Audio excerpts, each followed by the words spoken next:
So ayan good morning po sa inyo lahat. Once again po, welcome back po sa YouTube channel, Timbangan ng Pilipinas. At ayan, inabutan na ulit tayo ng umaga. Nasa LAW34 na po tayo ng 48 Laws of Power. So ano po ba itong LAW34 ng 48 Laws of Power?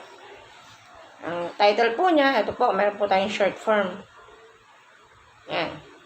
Ang sabi po dito, ayan. Ito po yung overview of law number 34. Be royal in your own fashion. So ano po bang ibig sabihin itong be royal in your own fashion? Act like royalty and people will treat you that way.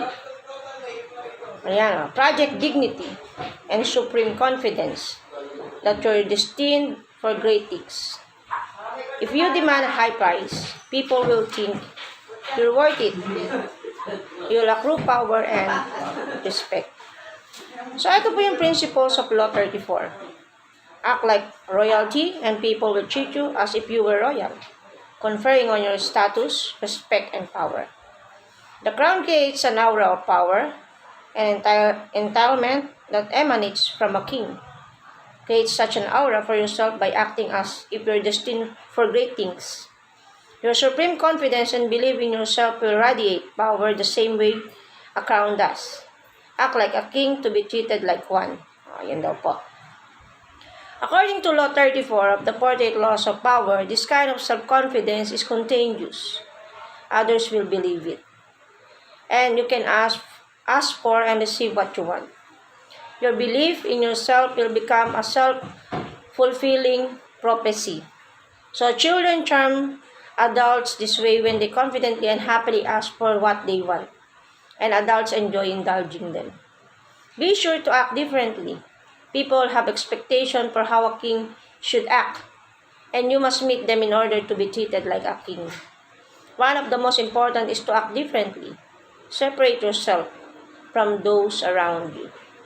One way to set yourself apart is to always act with a great dignity or regal bearing. Don't confuse with this arrogance, which is a sign of insecurity. Be royal in your own fashion. Ito. Ethiopian ruler Haile Selassie came from a noble family, but wasn't expected to ever ascend to the throne. However, as a young man, his dignity, calmness, and self-confidence gave him a royal bearing that was soon noticed by the king, and he rose in the ranks. Selassie knew to act like a king to be treated like one. Along with developing your inner confidence and strength, Law 34 of the 48 Laws of Power gives you several outward strategies to act like a king. So ito po yung isa, number 1. Make an over-the-top demand. Demand a high price and stand firm, as Columbus did in requesting funding and prestigious titles for his exploration from Spain's Queen Isabella. So you're signaling your worth, and your superior will respect you even if she turns you down. That respect likely will pay dividends later. Elevate yourself by going after the highest ranking person. Number 2. When you take on a strong opponent, you're seen as her equal. And number 3. Give a gift to your superior or patron. This establishes your equality with the person above you.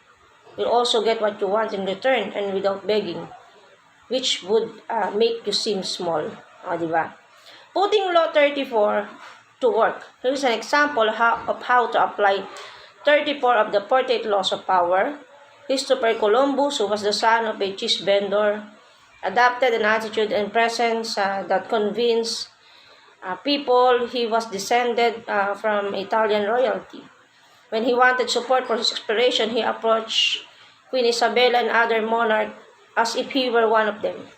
He had no experience whatsoever with the sea, but projected the charm and self-confidence of an entitled aristocrat. He seemed destined for greatness.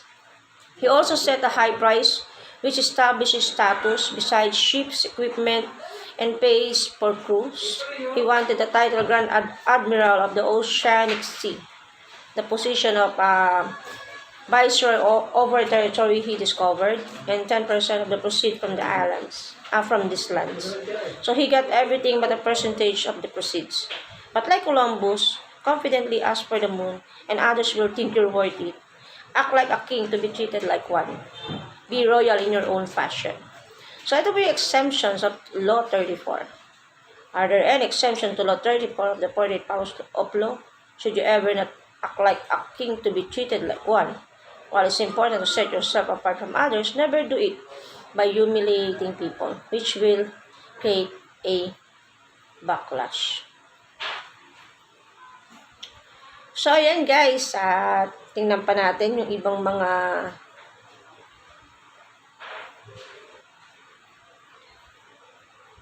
so, ito yung yan. The 48 laws of power, Law 34, be royal in your own fashion. Act like a king to be treated like one. So, the way you carry yourself will often determine how you are treated. In the long run, appearing vulgar or common will make people disrespect you. For a king respects himself and inspires the same sentiment in others. By acting regally and confident of your powers, you make yourself seem destined to wear a crown. Powerful people may be tempted to affect a common man aura, trying to create the illusion that they and their subjects or underlings are basically the same. But the people, whom this false gesture is intended to impress, will quickly see through it. They understand that they are not being given more power, that it only appears as if they shared in the powerful person's fate. So leaders who try to dissolve that distance through a false charminess gradually lose the ability to inspire loyalty, fear, or love. Instead, they elicit contempt. They are too uninspiring even to be worth the guillotine. The best they can do is simply vanish in the night as if they were never there. Ito po yung the problem. We set up boundaries that only get firmer with time. We come to expect less from the world. We accept limitations that are really self-imposed. We bow and scrape and apologize for even the simply as a request. And eto naman po ang solution, deliberately force ourselves in the opposite direction.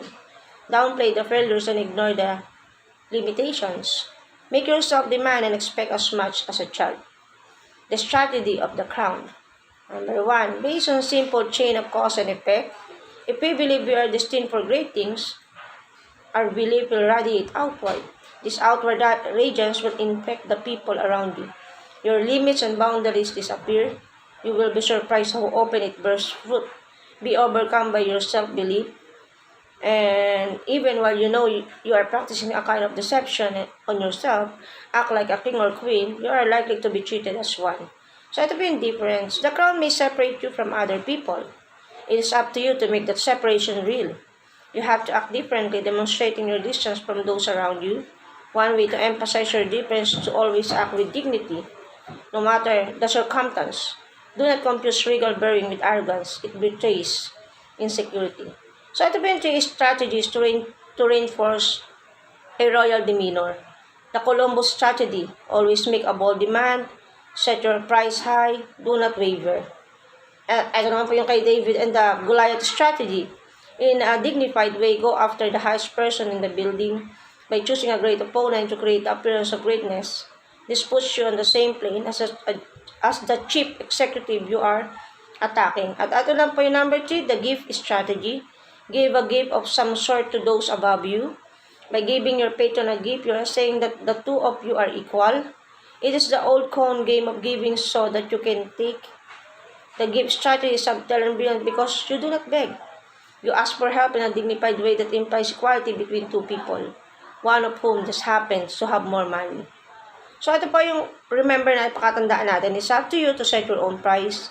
Ask for less and that is just what you will get. Ask for more, however, and you send a signal that you are worth a king's ransom. Even those who turn you down respect you for your confidence, and that respect will eventually pay off in ways you cannot imagine. At ito naman po yung warning. The idea behind the assumption of regal confidence is to set yourself apart from other people. But if you take this too far, it will be your undoing. Never make the mistake of thinking that you elevate yourself by humiliating people. Also, it is never a good idea to loom too high above the crowd. You make an easy target. And there are times when aristocratic pose is eminently dangerous. Finally, it is true that you can sometimes find some power to affecting a kind of earthy vulgarity, which will prove amusing by its extremeness. Separating yourself from other people by appearing even more vulgar than they are. And the game is dangerous. There will be always more vulgar than you, and you will easily be replaced the following season by someone younger and worse. So, ayan, hopefully guys, may natutunan po tayo sa ating pong Law 34. Yan, napakaganda po. Sa susunod ko po mga video, nasa Law 35 na po tayo. Itutuloy lang natin ngayon para matapos na po natin yung 48 Laws of Power. Para susunod, ibang topic naman po yung aking babasahin. So, hanggang dito lang po. Sa mga hindi pa po nakasubscribe, just click my notification bell for more videos. Bye-bye po.